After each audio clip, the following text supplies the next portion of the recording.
Are we ready? Okay. Good evening and welcome to this evening's Town Hall gatherings. I'm Vice Mayor Shelley Petrolia, and I'm pleased to be with you tonight. I would like to recognize a couple of distinguished guests that we have here. Our Assistant Manager, Francine Ramaglia, is here. We have our CRA Director, Jeff Costello. He just walked in. There he is in the back. And our Commissioner, Mitch Katz, is here right up front. Before I introduce Carol Coletta, our distinguished speaker, I would like to thank our 2015 sponsors for their financial support of this year's Town Hall gatherings.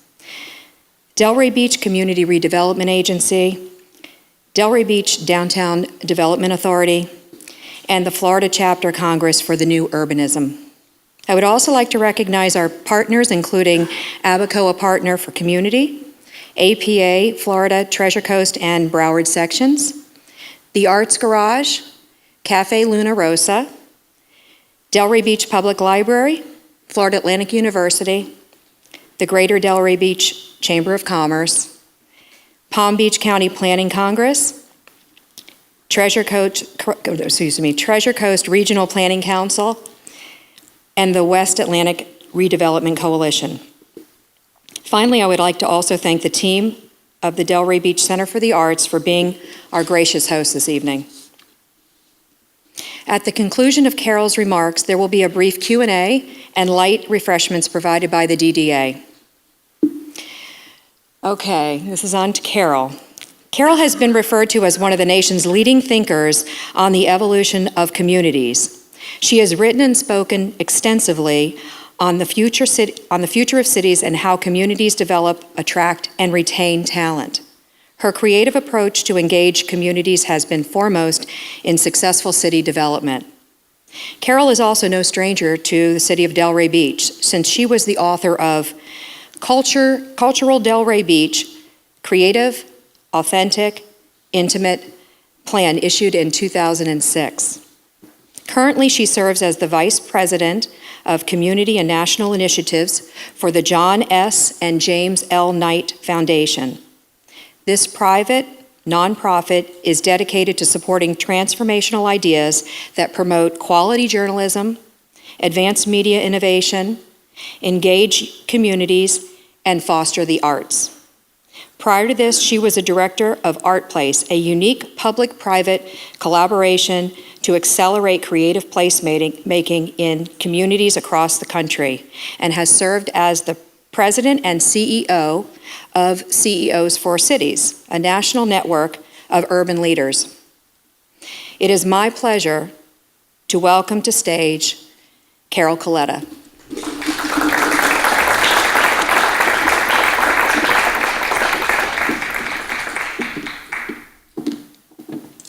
Hi, I get to be unusually and unnaturally tall tonight. This gives me, I told the guys backstage, I said, you're giving me great power.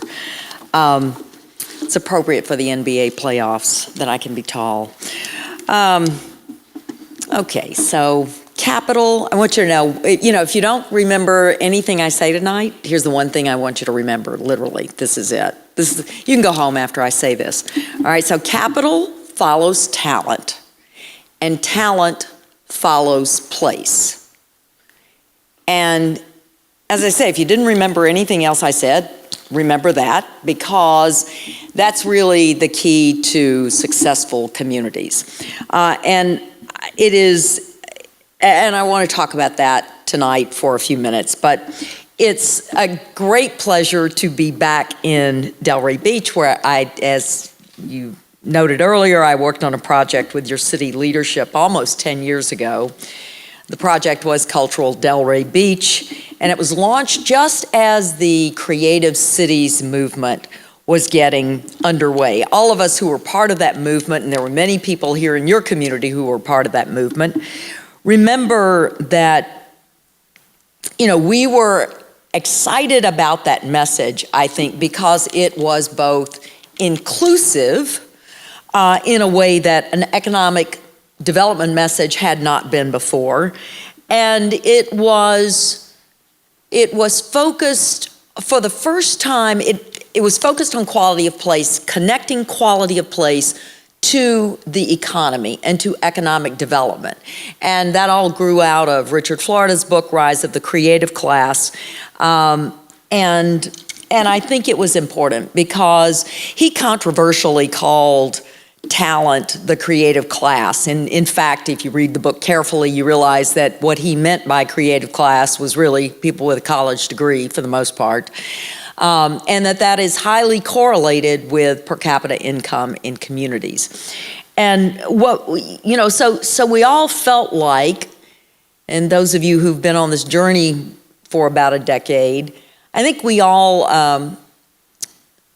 were excited about that sort of first connection between quality of place and the economy. And I think what we didn't know 10 years ago is how right we were, because if you look at all the research that has come since then, and there's been a lot of it, it really doubles down on this idea that talent follows place. And, that's an idea that you had to sell really hard 10 years ago, but today mayors believe it, corporate CEOs believe it, the Urban Land Institute believes it, even a lot of economic development officials actually believe it.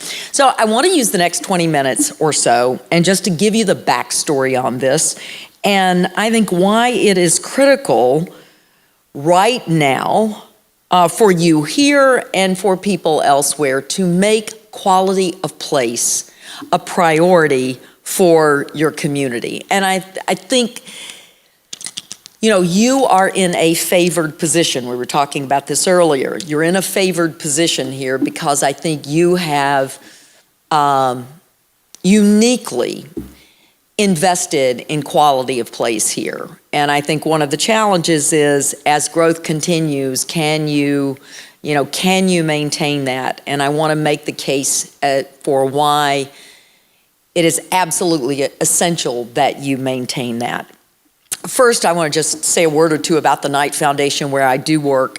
Knight is pretty well known in South Florida for its philanthropy in journalism, media innovation, arts, and then the portfolio that I have the privilege to lead, and that is community and national initiatives. Our focus in that portfolio is investing in civic innovation that uses place as an accelerator of talent, opportunity, and engagement. So we invest in civic innovation that uses place, quality of place, to drive talent, opportunity, and engagement. In other words, we pick up the arguments in a lot of ways that Richard Florida made in his book, and we build on them with new research that suggests place plays, again, a much more expansive role than even Richard imagined. Think of it this way. Building the right kind of place makes everything else that matters to the success of cities easier, and it makes it go faster. But you have to do that with intention. Now, I want to put a pause on place for a minute. I'm going to return to it for sure, but I want to be clear about why we're focused on talent, opportunity, and engagement in our portfolio at Knight, and I want to make the point that that is not enough to make a place pretty. It's not enough to make a place walkable. It's not enough to make a place bikeable, and you've done it, and good for you. That's really a great start. But we believe at Knight that there is the opportunity to use place to drive these critical pieces of city success, of talent, opportunity, engagement. And I want to tell you why those are critical and then build back to place as a driver. Why talent? You probably know, but the percentage of college graduates in any city's population explains a city's economic success if you measure economic success by per capita income, and that seems a reasonable way to do it. Why opportunity?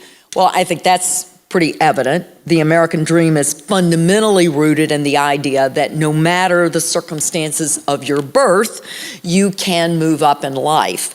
it's in our DNA, and it's what continues to bring strivers from around the world to this great country. And why engagement? Because we live in a democracy that depends on voters, and voting depends on engagement. Besides, I think, we can no longer gather a few hundred people a few influential people in a room to decide what the city will be. The city's future is determined by what thousands of people do every day about their city, about their own lives, and what they believe about the future and their role in it. When I started in this business a long, long time ago, I really could get a few guys in the room, and we could make, they could make and I could carry out, or I carried the water, I guess, for them, their decisions, and you could pretty much make it happen. Just life doesn't work that way anymore. As we deinstitutionalize, it gets tougher and tougher for traditional institutions or the people who run those institutions to make decisions about the future of the city. You really have to get a lot more people in the game, and that's why we're so concerned about engagement. So I think the key question for us at night, and I think in a lot of ways it's the key question for anyone who cares about their community, is how place can be used to accelerate these fundamentals: talent, opportunity, and engagement. I want to talk first about talent. 2/3 of the most mobile Americans, college-educated 25 to 34-year-olds, say first they choose the place they want to live, and then they look for a job. And it's interesting.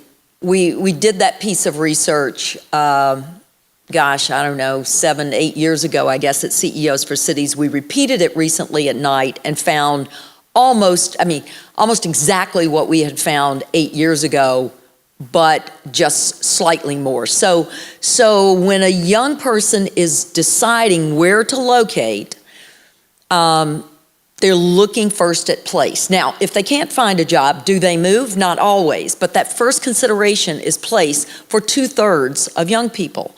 And let me just emphasize again, there's no magic in young people. There's no, they're hip, they're cool, we need to attract young people. That's not what it's about.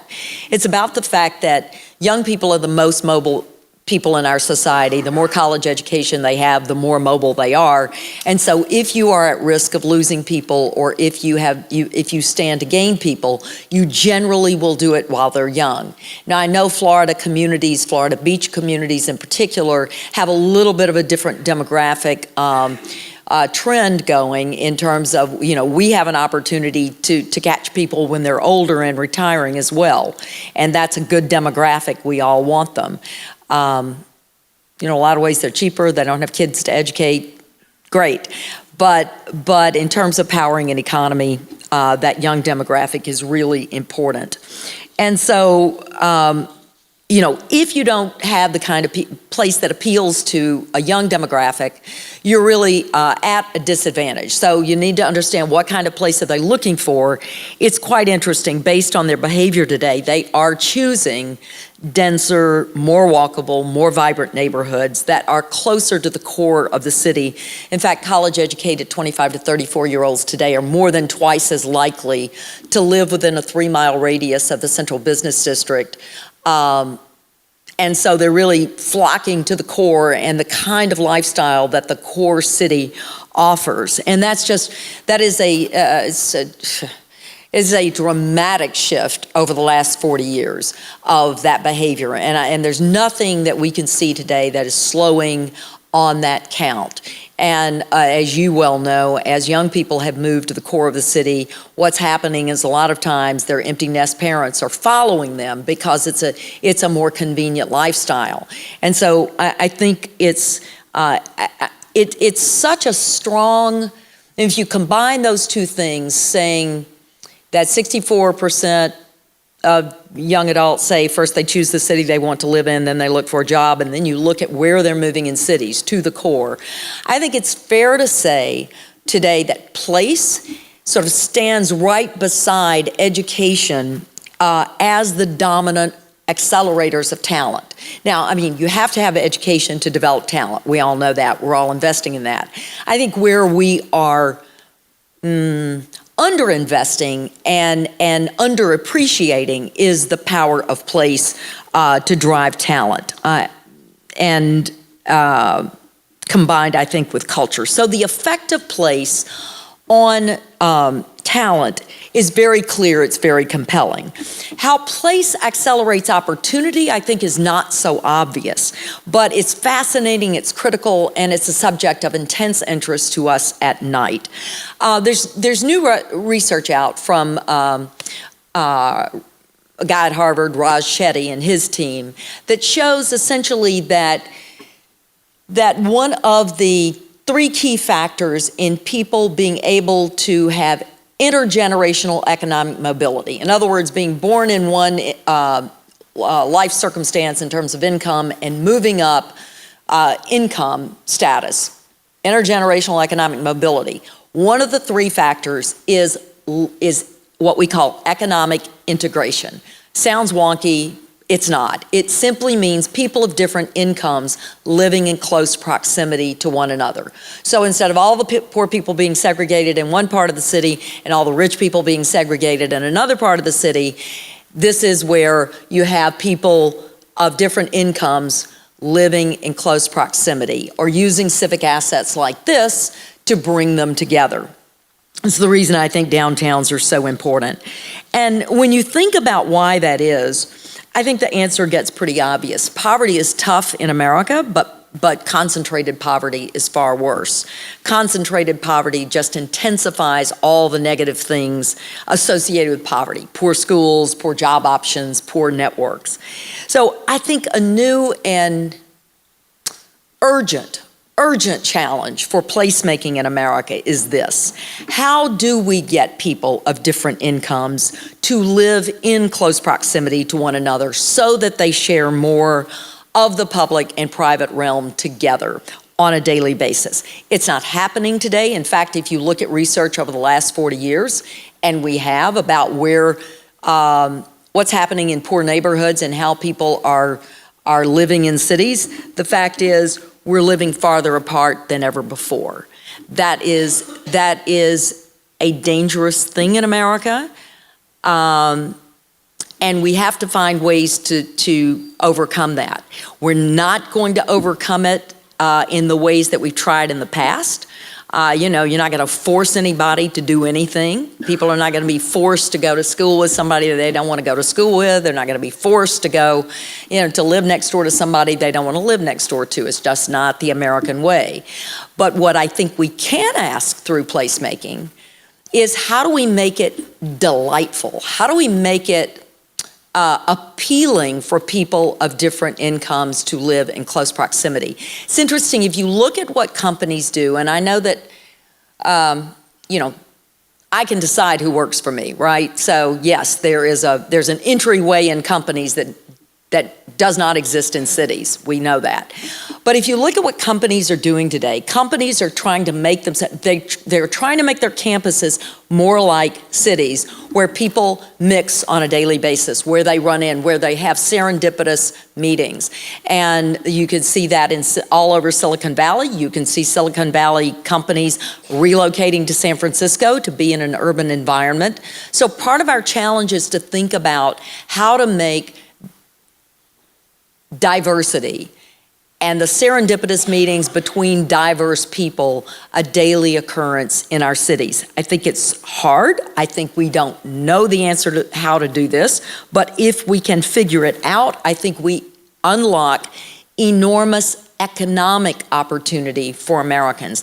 In this case, I think socially it'd be great, but I'm not really talking about that. I'm talking about economic opportunity for Americans because economic integration is essential to intergenerational economic mobility. And then that sort of brings me to engagement. How can place be an accelerator of engagement? Knight Foundation is built on the generosity of Clara Knight and Jack and Jim Knight, who built a chain of successful newspapers.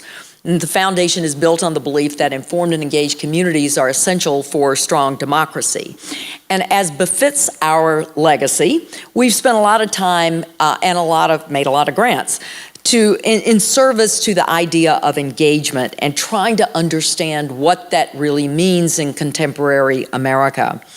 I know their public officials have done this. How many of you have participated in a public process? Obviously, folks here, oh, yes, many people. Yes, okay, so all the masochists in the room just raise their hands. Public process is really not very satisfying in America today. What we call engagement is not very satisfying. It also often does not represent many people. The questions posed aren't very good.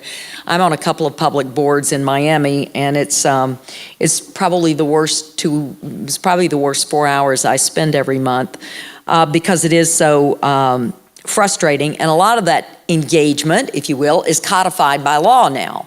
So not only does it not work, but you have to do it, and you have to do it in a certain way. So you have to give everyone their requisite 3 minutes. All the architects have to have their engagement consultants on their teams. Apps developers have had a field day with their attempts to induce civic engagement on smartphones, and we funded a lot of that. Yet, if we look at it, the rate of voting in local elections is plummeting. In America, we've just completed a set of focus groups with millennials across the country who actually vote in national elections but do not vote in local elections, trying to understand why. And it was really clear that they don't see voting in local elections as a way to express their values, nor do they see local government as a way to get things done. They're also really low information voters. If they feel like if they don't have enough information, they would rather not vote so they don't make a mistake. In a democracy, that is troubling. It's also troubling, I think, because the future of our communities, as I said earlier, is really crowdsourced. It's about what we collectively believe about the future and how we act on our beliefs that, in fact, creates the future. So at night, we're exploring how cities can create a more robust culture of engagement. And specifically, again, we go back to place. How can places be designed, managed, programmed to encourage more robust engagement? We believe that the places we inhabit every day can be a far more powerful way to stimulate a culture of engagement than any process or any app. So instead of engagement with a big E and a code that specifies it, what we need to do is make places that enable little e engagement on a daily basis. Now, again, we're exploring these questions. We don't have all the answers by any means, but there are a couple of strands of our work that in placemaking that I think are very promising that I thought I would just share with you real quickly.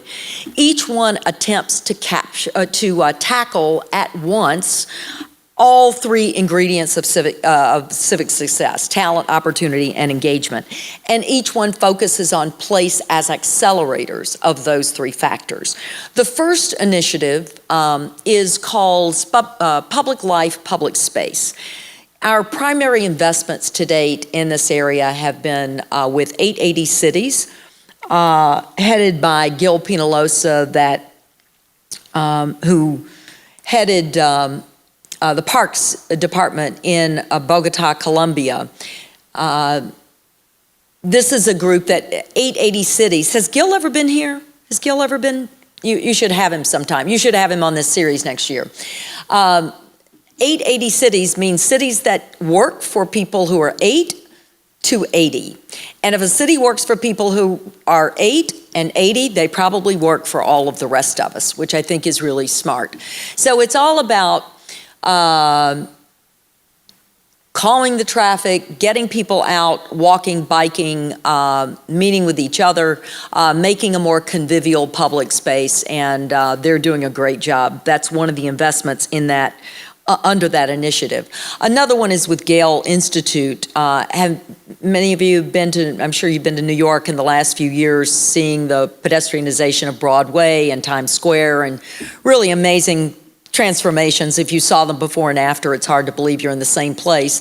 That was all led by Gale Architects, and we've made a major grant, 3-year grant to Gale Institute to try to understand better how public spaces work and really get it down, even though they're wonderful architects and planners, get it down to a science. How can we as citizens, when we make investments in public places, how can we be more assured on the front end that those investments will pay off in the ways we want them to pay off? They're really turning it into a science, and we're very excited about that. It's the work, they're carrying on the work of Jan Gehl, who reintroduced public life through the reclamation of streets and sidewalks in great cities all over the U.S. In fact, most of the cities, it's funny, most of the cities that Jan worked in with this, taking what are grossly underused assets, and in some cities represent as much as 60 or 70% of the public realm, just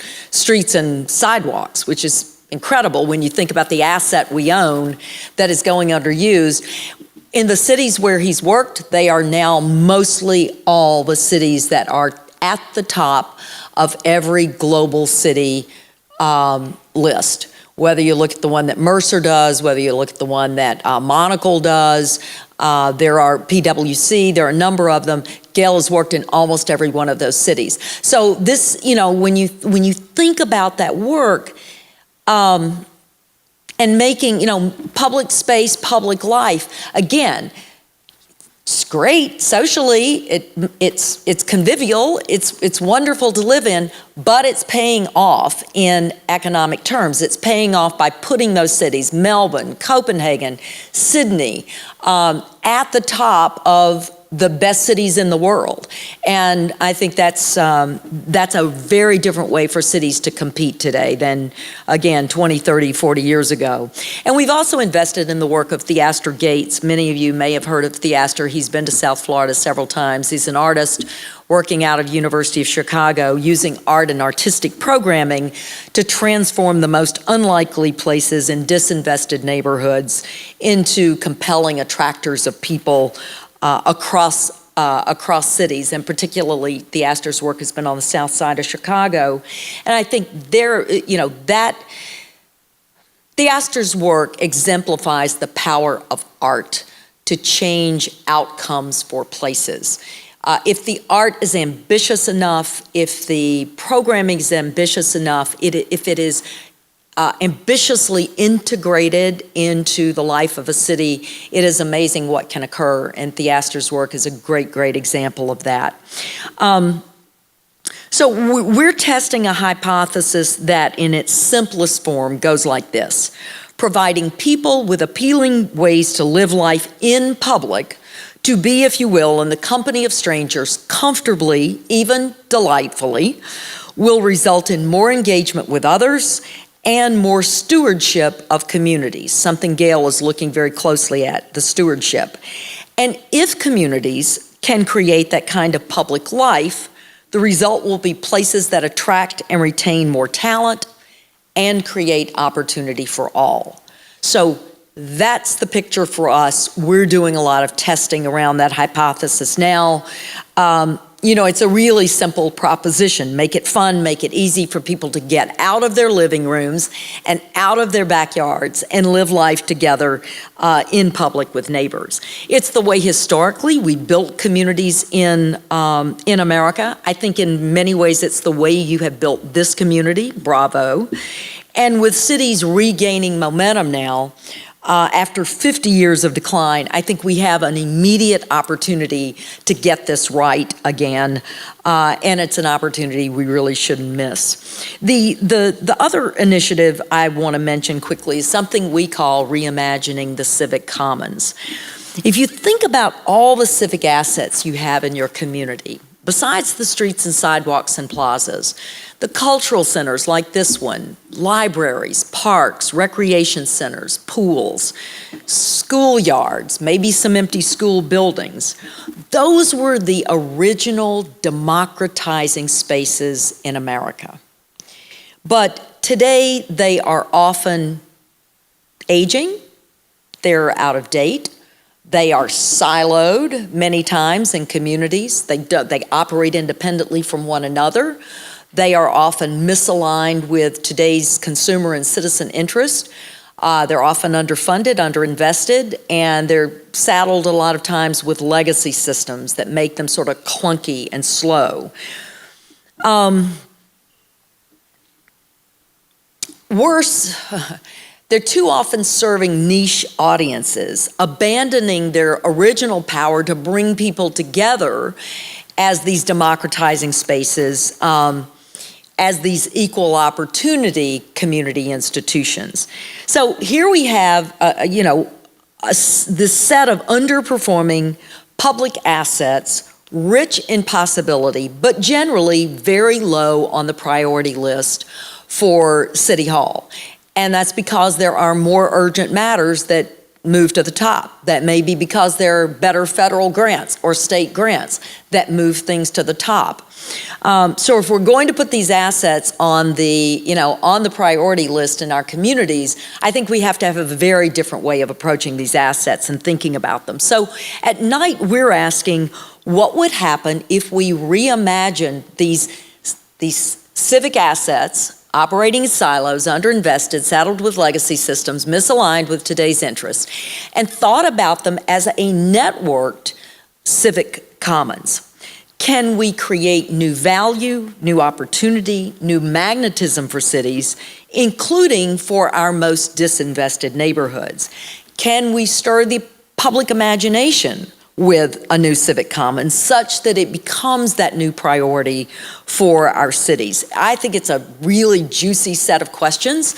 We've invested alongside William Penn Foundation in Philadelphia in a test of this, and now we have a number of national foundations interested in testing this idea further and in other cities. So we're pretty excited about it. What could happen there. And I think you're going to be hearing a lot more about this work happening around the country. So clearly our investments in these two initiatives, public space, public life, and reimagining the civic commons, they're our bets on the idea that being intentional about place and its purpose and what it can drive can pay big, big dividends for communities. And for the people who inhabit them.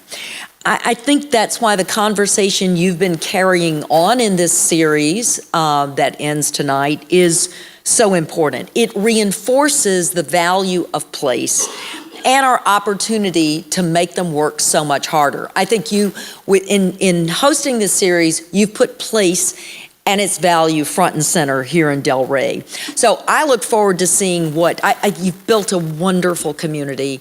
It's a standout community, and I look forward to seeing what you will do.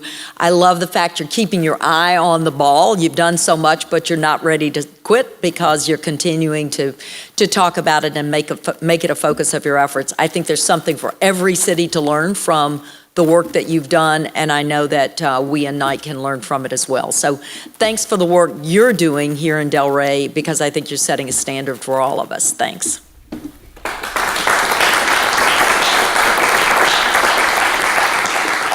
I am happy to take some questions if you have them. Yes. I think you're in a unique position to answer this question. Oh yes, I'm sorry, you have to be at the microphone. That's right, I blew it. You're in a unique position to answer this question because of your background with cities and also journalism. I jumped into journalism advertising at a time when the Washington Post and the New York Times and ABC, NBC, CBS were our communicative networks in the country. That has changed unbelievably.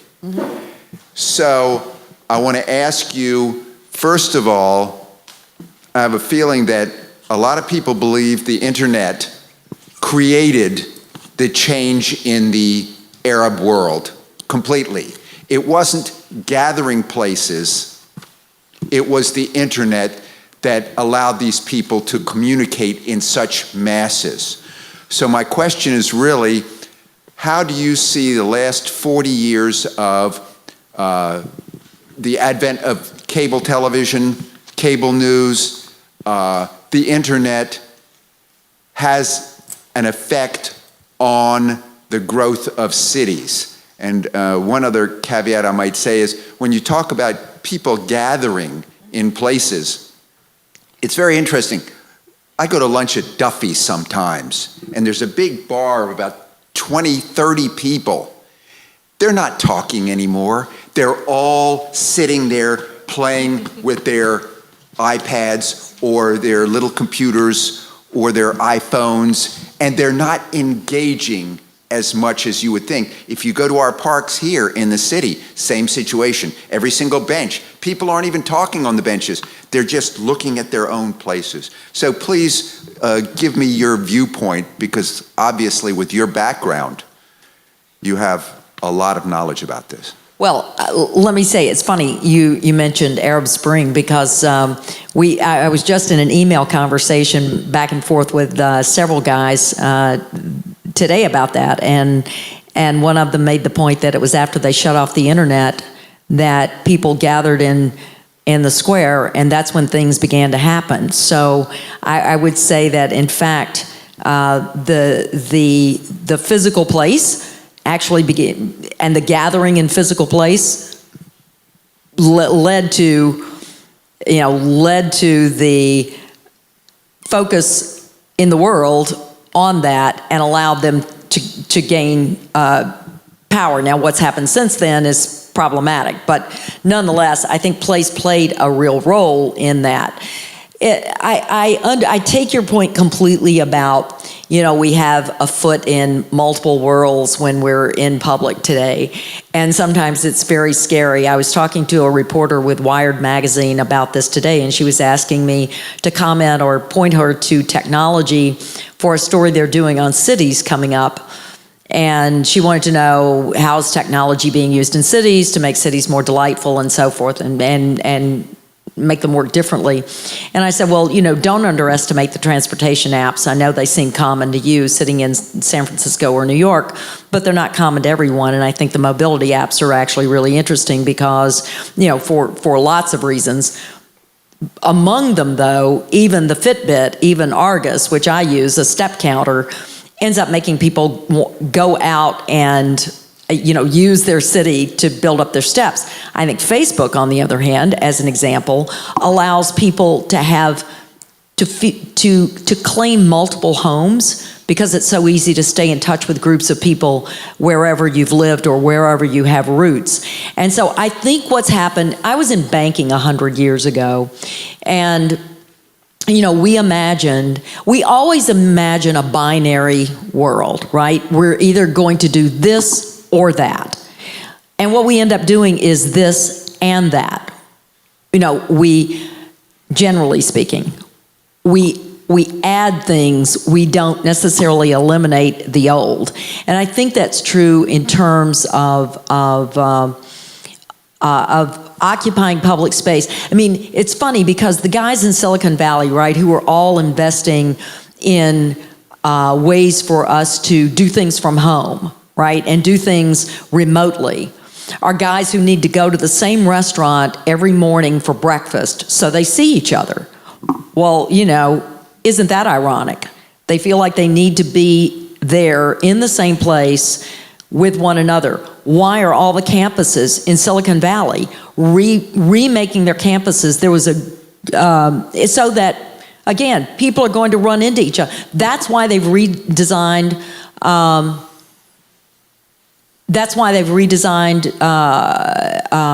Is it Apple or Google? I'm trying to think where I was reading just this weekend. They're both doing campuses, but one was saying, we're on multiple floors now and we hate it because we don't run it, we don't have enough serendipitous meetings. So even those who are most invested in the success of technology are investing in place.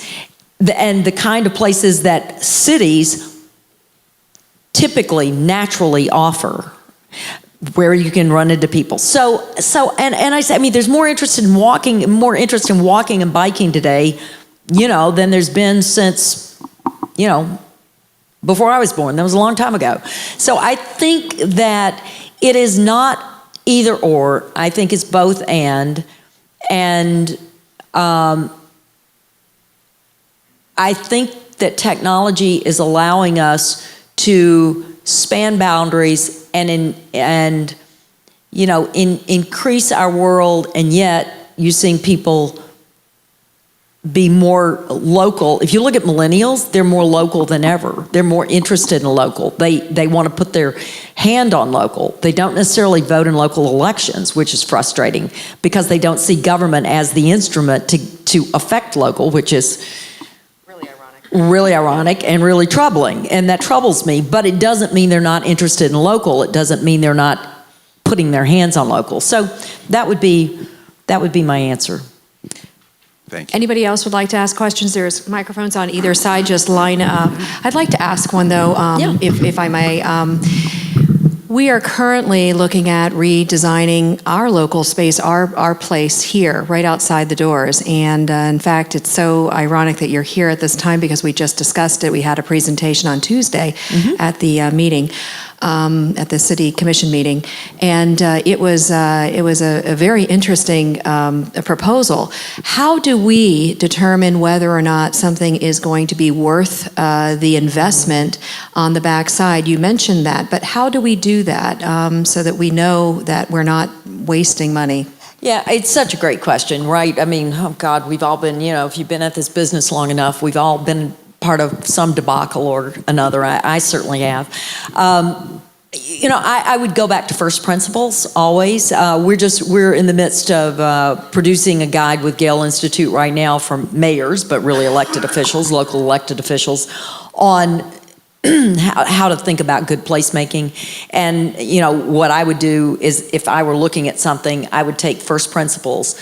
Does it, in other words, evaluate it against a set of principles, not against the design first, but the set of principles. Does it deliver this? Is it inviting to the street? Is it walkable? Is it, et cetera. I would also look at those macro questions. Will this place, could I imagine this place accelerating talent, which really means, will it add to significantly to our quality of place so that people will desire this place? Will it increase opportunity, which is, does it invite people of different incomes? How is it sited? How is it situated? What is the invitation like? What is the welcome like? How will it be managed and programmed, for that purpose? And then engagement. And we're looking specifically right now with the Center for Active Design. I don't know if you know their work. They started under Mayor Bloomberg in New York, looking at how you could make places more naturally active, right? So how do you encourage active design, people to take the stairs versus take the escalator and things like that? They're now looking at the same sort of first principles around engagement. How can you use public space to encourage engagement? Which I think is a fascinating question. We don't have the answer yet, but if you want the guide, I will send it to you because I think that would help. Absolutely. Sir? Yes, thank you. I wonder if any of your research or any of the studies that Knight has sponsored have come across an analysis of the bifurcation of both politics and the assets between city and county government, specifically as it leads to the educational opportunities that are in the city, both public and private, and how that affects your space and the draw of talent. Yeah, the question of governance comes up a lot, as we're moving. We have 26 cities in which we invest, so I've got 26 cities that I pay particular attention to, and they're all sizes, and they're all over America. And, inevitably, this question of governance comes up, and almost inevitably, people say, well, we have too many governments, right? We have too many units of government.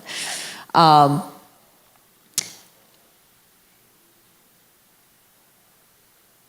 think the problem is there's no perfect solution. I've seen governments that I think are too big and don't pay enough attention.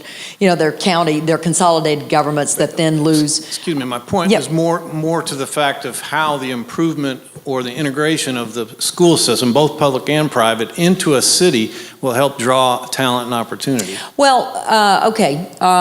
The integration of a school system, do you mean the governance of a school system into the city? Well, not just the governance of it, but the activities, the talent, the quality of the education, and how that draws in. Oh, talent. okay. I'm sorry. I'm sorry. I missed your point. I apologize. But also the assets. There's a lot of assets that under your magnetism program that how it could be drawn together between the two different political entities. You have the assets of the school systems, both public and private, and the assets of the city. And I know there's been a lot of work in Delray Beach about trying to draw those together and trying to actively improve all educational system. Yeah, and I think obviously any improvement you make to education is a smart choice. Is there any correlation or research been done as to the quality of the education as to how it draws the talent to a town? No, and well, yes, in terms of if you look at the factors that are at work. The problem here's the issue. People are marrying later. They're coupling and marrying later, and they're having children later. What happens is at about age 30, mobility starts to decline pretty significantly. So from 25 to 30, you've got a lot of mobility. Then people start to set roots and they stay, right, after setting roots. And so what you see is not a lot of MSA movement, but you'll see it within an MSA to get a better school. So people start moving within an MSA, like I don't want to be in the county, I want to be in the city, or vice versa. And so that is, but you see less, movement across. And typically, because people are having children later,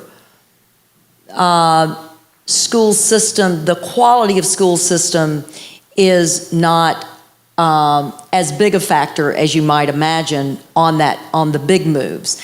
Now, the other thing that's interesting, we did a study a few years ago at CEOs for Cities, which we're actually about to repeat at night and try to learn something new, because the increase in young people moving to core cities is so great. The velocity is so strong. So what we found, though, when we looked about 8 years ago at pioneering urban parents, right? So urban parents who had raised their children in the city, like me, before its time, before it was cool, how were they coping? And what we found they were concerned about, what we found that all parents were concerned about was safety, space, and schools. And the way urban parents solved for schools is they did not need a good school system, they needed a good school. And I found that really interesting. That is, we could talk about this for hours, and so I won't bore you, but that is a very important point to keep in mind, and it is very, very difficult for school systems to think in those terms because it seems inequitable. But if your goal is to keep taxpayers in this, in a community, then you need to think about that. You need to think about it in those in that sort of, textured term. So. Thank you. Okay. Sorry. Yes, Kevin. Delray has been very successful, incredibly successful in attracting talent. I would argue a lot of that talent is discretionary dollars rather than the more permanent dollars. But regardless, if, just for sake of talk, you were hired and said, counsel us on our fear that maybe we're approaching critical mass, how do we deal with that? If we decide that we need to take our foot off the gas pedal just a tiny bit from the market, how should people think about that? Neighborhoods are always changing. And so you can't stall it at a moment in time, and which would be great, but you can't do it. So it's going to change. It's inevitably going to change. And I think the challenge for a city that's done so well and reaches that point, which I can imagine you have, where you just would like to preserve it as is to recognize that you can't do that. So what are those qualities you can preserve, and how do you continue to accommodate people who want to be here, but do it in a way that preserves the quality of life you have today? And I think that's a question. It's a thorny question, but I think it's one you have to wrestle with, because you just can't, you know, what will happen, and you've seen this, that's what's happening in a lot of suburbs today. I know you're not a suburb, you're a full community. But if you look at what's happened in a lot of affluent suburbs, what happens is all of a sudden they age out all at once. Everybody had kids at the same time. They were all the same age. They had kids at the same time. They all had big houses, and all of a sudden it gets, oh my God, we're 65. I don't want to cut the grass. I don't need 4 bedrooms. What are we going to do with the house? And it's very problematic for those communities. And I think it's so accepting that it's always changing, and how do you accommodate that change, but change it, but keep making it better. I think that's the attitude you have to approach it with. Yes, ma'am. Thank you for being here tonight. My question is regarding the integration of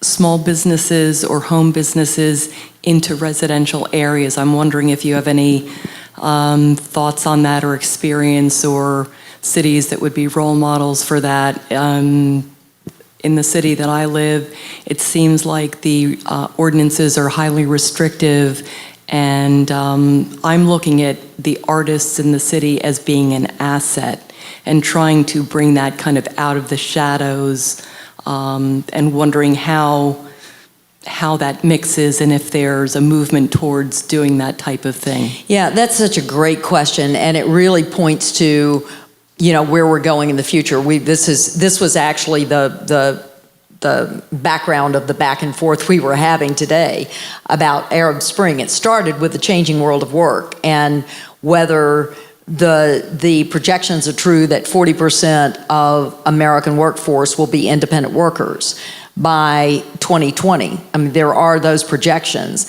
and there are a lot of people that think that's exactly where we're headed. Now, that raises a whole set of questions, including the one you just asked. Where will they work? You don't have to do anything but look at the explosion of companies like WeWork to see, the co-working spaces that are popping up everywhere and growing like mad, to know that this is the way, we're going to work. Look at any coffee shop, they're full of people with laptops using it as the office. I think figuring out, not being, again, accepting that that's the way people will work. And so if that's the case, how will we accommodate for that, and make sure that, parking and those intrusions, nobody wants a tractor trailer in their front yard, in the neighbor's front yard, or the parking. All of those things that are legitimate concerns of residential neighbors, and just, working through those concerns. But it's going to happen, and it is happening, and I completely agree. There are people that you want in your economy, because it's going to be a big chunk of the economy. If 40% of us are working as independent workers, we better figure it out. And do you have a suggestion on how to accelerate that?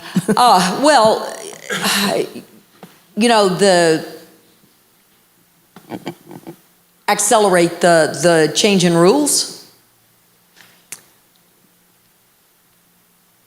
Yes, is there a place or group or people who would serve as a template for those of us who are trying to do that within our own cities? Yeah, it's a good question, and I can't answer it, but I'll tell you what, if you want to give me your card, I'll check with a couple of friends doing policy work at the local level and see what they might recommend. I mean, it's interesting. I'm chairing a committee in New York called Committee for the Urban Economy. They're worried about the same thing, space for small firms and how they don't get, how can you keep them from getting priced out? Same thing is true. They're trying to, make more units in San Francisco, trying to figure it out. So everybody's trying to figure it out. And it would be interesting to see who's on the most accelerated path. So again, if you want to give me your card, I'll follow up. Yep. Okay, I have another question for you.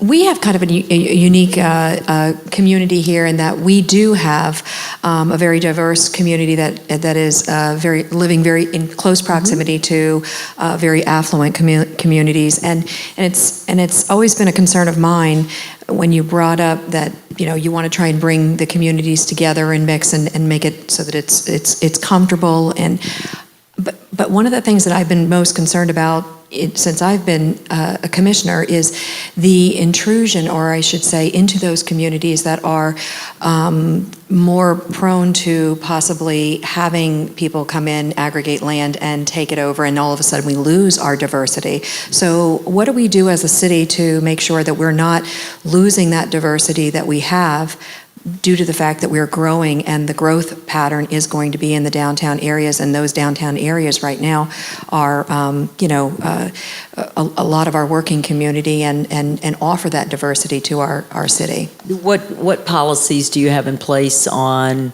affordable housing and such?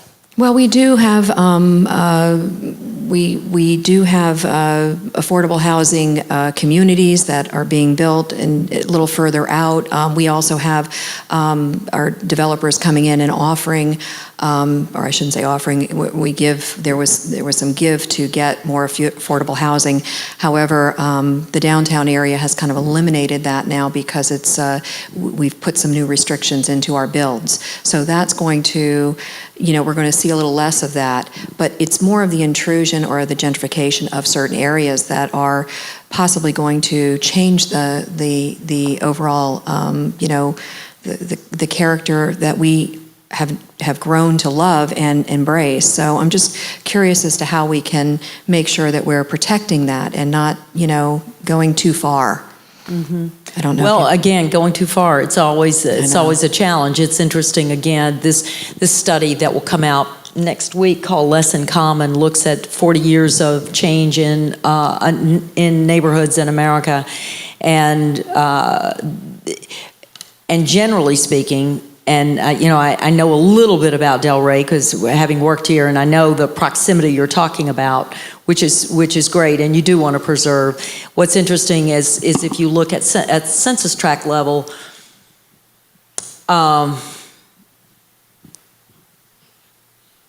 there are far more poor neighborhoods today than there were 40 years ago. Far more poor census tracts. And the only census tracts that have gone from high poverty, meaning double the national average, to below the national average are those that have attracted new people into them. So what's happening in most poor neighborhoods in America is that they are emptying out. Again, neighborhoods always change, and poor neighborhoods change in dramatic ways. It's interesting, the whole conversation about gentrification, again, that's something I could talk about a long time, because what we do in America is we can see dramatic change. We don't see long-term decline. And there's a lot of long-term decline because we have so many, again, demonstrated by the fact we've got so many more poor census tracts. So, I think it's being intentional about that is the first thing to say we do want to preserve this, and how we do that. I don't think you can always preserve it by maintaining single-family dwellings. You may be able to preserve it by when you build, what are you building and where's the affordability built in? You hate to see people, what doesn't do people any good is if you provide cheaper housing farther away, but then transportation costs go up. So it's housing plus transportation, which is the key. So if you can manage to do that with new development, and particularly if the community is really healthy and in demand and development is in demand, then to the extent you can use that as a lever, then you should.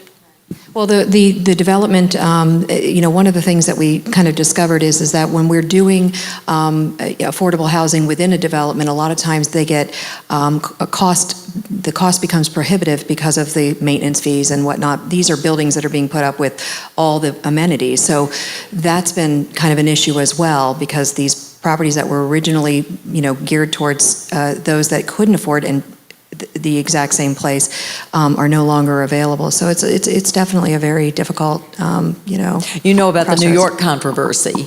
No, I'm not familiar. The New York it's funny because there was a big controversy about the pour door.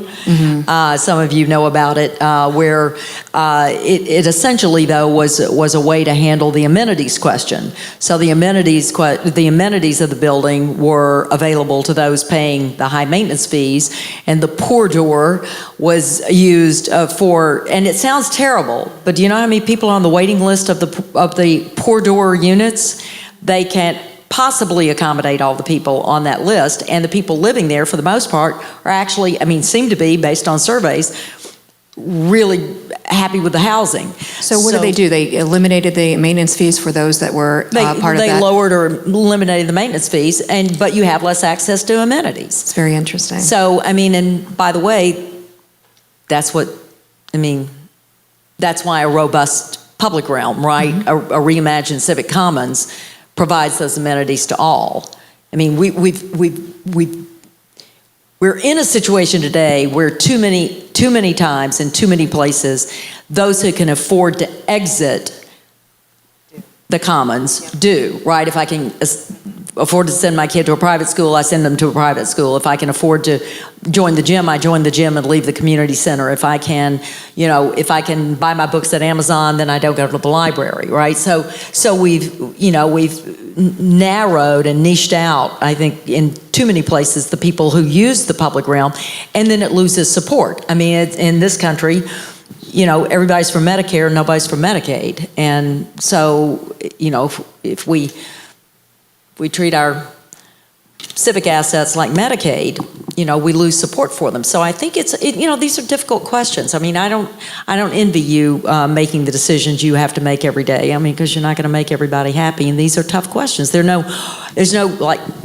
perfect answer, but there are cities and I was really glad the question was asked. There's cities all over the country trying, in the same dilemma, trying to solve these in sincere and earnest ways. So learning from each other is a good thing. Any other questions? No. Hi, thanks so much for being with us tonight. I don't know how much this is in your realm of expertise, but a lot of the folks in the room know that we have a thorny issue coming up in our town with regard to events that draw outside folks to our town, especially during our high season. So first of all, we get the influx of seasonal visitors. So we have a resident population in the 65,000 range. Then we get all the folks that flock here for the warm weather in the winter. And then we further tax our infrastructure and our staff by hosting a lot of events, which back in the day when Delray was known as Delray, were integral to our city to bring the city to the point where it is today. But now we're at a point of discussion about how many of these special events, which bring in then the added layer of regional folks coming in for the day for a festival that's all about anything from garlic to art to, parades for different holidays. And I just wondered what perspective you might offer the audience, because right now it seems we have a very divided, very pro all these events because of what they bring to the city and the organizers and the charities they support. And then the taxpayers who are saying, I can't even enjoy my own downtown for 6 months of the year. And the poor city that's trying to grapple with all the costs. So if there's any light you can shed on that would help us as a community as we face this issue, I thought it might be helpful. Thanks, Cindy. Well, it's a great question, and yes, it's thorny, and there's no perfect answer. But I think we, in my experience, we do tend to get attached to events that we need to revisit their appropriateness for the times and for the community more regularly than we do. I think being reasonable about a schedule of events that, as you say, allows people in the community to move around and enjoy their downtown, is important. On the other hand, as a 40-year resident of downtowns in at least 3 cities, I live across the street from Ultra. You know what Ultra is? The Ultra Dance Music Festival, the EDM festival. Yeah.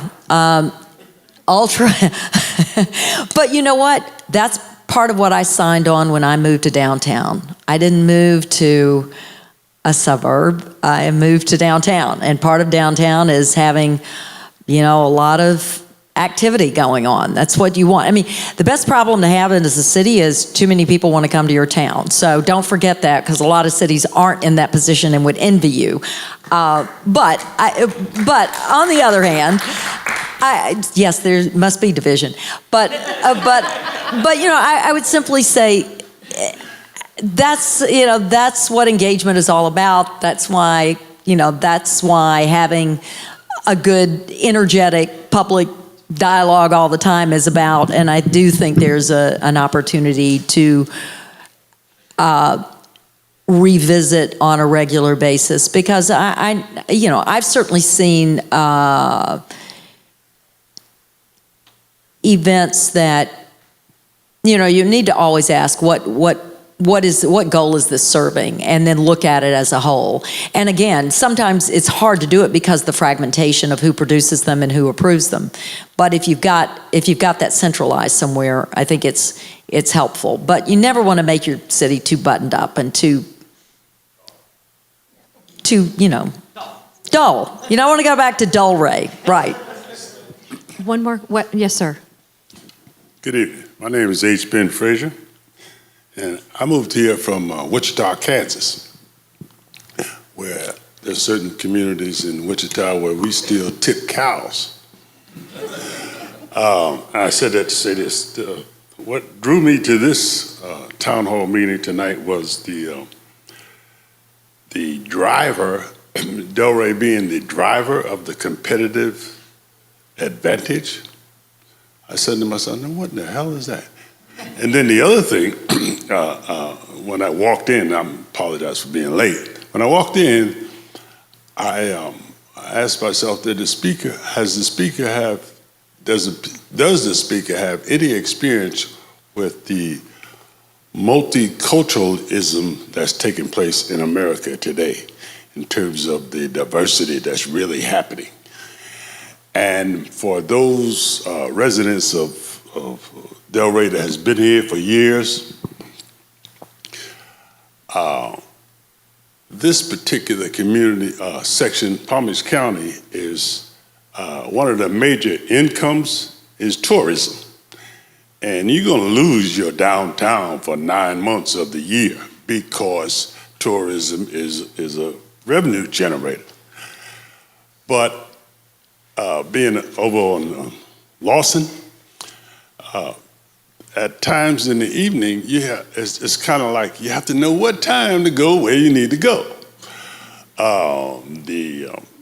The traffic problem that they have with the Atlantic Avenue, right? There is only one solution to that, is to get behind the all aboard Florida thing so that the train will come through here. No, I'm only kidding. But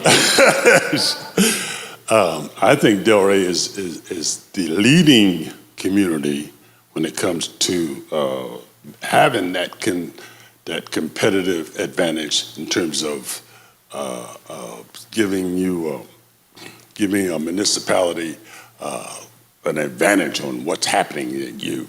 It's Boca, and you got West Palm, and you got Riviera Beach, and you got Lake Worth, but they are trying to catch up with Delray because of Delray's CRA, and it's to me, every historical revolution always started with the artists.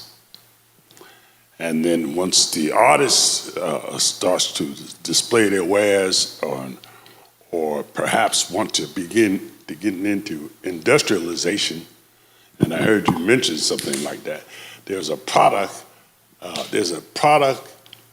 when it comes to economic development, there's a product and a service. And as a community, you have to figure out which one you want to be in terms of small business. Now I'm involved with some small business development, and there is opportunities for minority, women, and business people, MWBEs, I think that's the acronym that they call it. And it's just, when you look at certain communities and you want to say who is the minority, I think that particular language doesn't fit what's happening in the multiculturalism that's going on here. It's about people coming together and to be able to entertain themselves and work and have safe schools and give their children a decent education. When I was involved in a little town called Liberal, Kansas, which was the beginning of the League of Cities. And I think the League of Cities was supposed to do what the CRA is now doing when they first started it. And one of the things that the League of Cities tried to take on was that bringing different cultures together to become one. Now, did I have a question? I was going to ask you. You have a question somewhere in there? Okay. I said all that because once in a while, I'm developing a community newspaper, and if you're not a registered voter, you're not going to be able to read the paper. I came here because of that competitive advantage. I really wanted to know more about what that is, and will Delray ever give up that secret? Well, I think that, I talk about competitive advantage in sort of a classic Michael Porter sense, and the ways in which you can develop competitive advantage. And I think in terms of cities, there are some fundamental things that clearly drive a community's economic success. And again, talent, opportunity, and engagement. And place is then an accelerator of those four. Those three, and that's the point I was making. So that's the way I would place my bets. And then I think if you're able to, if you do those things successfully, then I think you add to that distinctiveness, right? Understanding what you are uniquely good at doing, and then leaning into that, rather than trying to copy be another place, copy another place. I think it's important for you to be distinctively who you are as a community. And oddly enough, most communities are afraid to do that. Most communities have no idea what their unique strengths are, their unique differences are, and we should know ourselves much better than that. So that's what I mean by competitive advantage. I thought it was a cultural thing. When communities know or can identify with the community, the culture of the community, I think that's part of the distinctiveness. Absolutely, that's entirely appropriate. I think we're saying the same thing. You know, it's interesting, if you look at, you can go to, the statistics that television uses to sell ads, and you can look at the surveys they use that tell you how people in a particular community behave, what they do, and what they purchase, and how that differs from the purchases and the behavior of people in other communities. And it's a really interesting place to start understanding your distinctiveness. If you add onto that what industries, you know, where your jobs and your industries are clustered, where your patents are clustered, and then you look, I agree, at your art and culture, that makes a great baseline of understanding your distinctiveness. So I think we're saying the same thing. I told my story, and I'm sticking to it. Thank you very much. Thank you.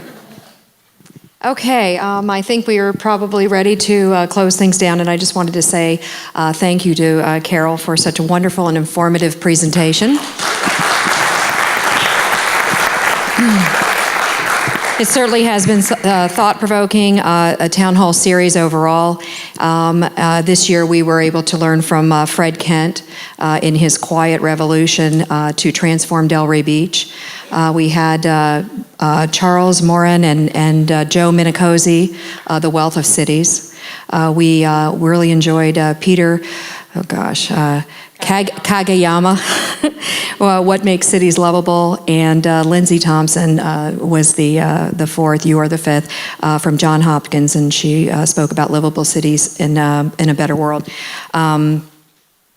I would also like to thank our sponsors, the Delray Beach Community Redevelopment Agency, Delray Beach Downtown Development Authority, and the Florida Chapter Congress for New Urbanism for their